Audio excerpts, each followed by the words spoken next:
Hey guys, ETP Duelist here. Today I just want to talk about One Day Peace and how it's so criminally underrated. One Day Peace is good at any OTK deck. As you guys probably figured out, I like OTK decks. There's a lot less room for error in OTK decks. And it takes strategy, but less strategy than normal decks. I don't know, I just like them.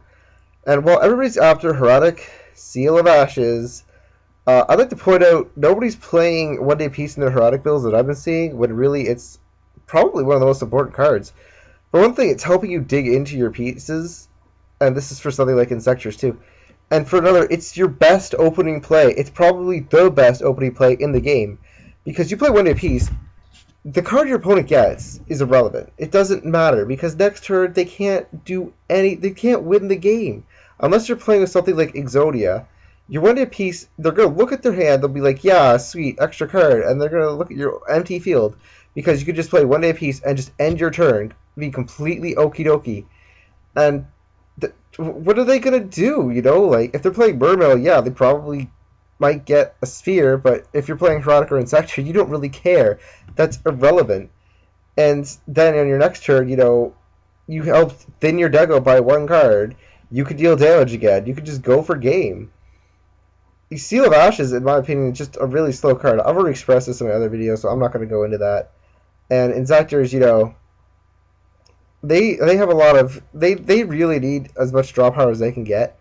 So something like Karkar-D, and then something like 3 Karkar-Ds, 3 Dualities, and One Day Apiece might be a little bit better than the regular turbo builds, because, you can just put in Insect Invitation.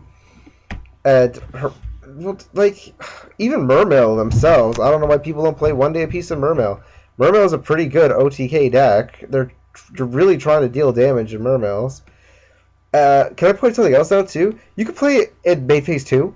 Your opponent drops a Swift Scarecrow, and this is important for Heroic. And I'm just going to talk about Heroic, but again, as I've said before, any OTK deck follows this logic anyways, but I like Heroic, and it's very meta, so that's what I'm going to talk about. Let's say you go for game, and then your opponent drops something like Swift Scarecrow.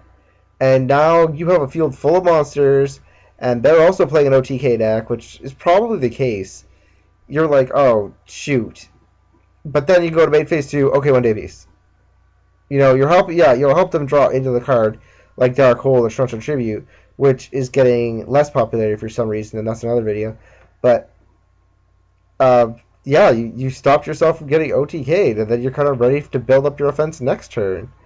It's just, now, like, One Day Peace is just amazing because it's a deck thinning card with no cost, and it stops you from losing next turn pretty much 100% guaranteed. Like, it doesn't matter what advantage they get, because whatever advantage they get, decks like Heroic and Insectors, the decks I'm recommending One Day Peace be played in, negates that advantage anyways with their card effects. They just blow up the field.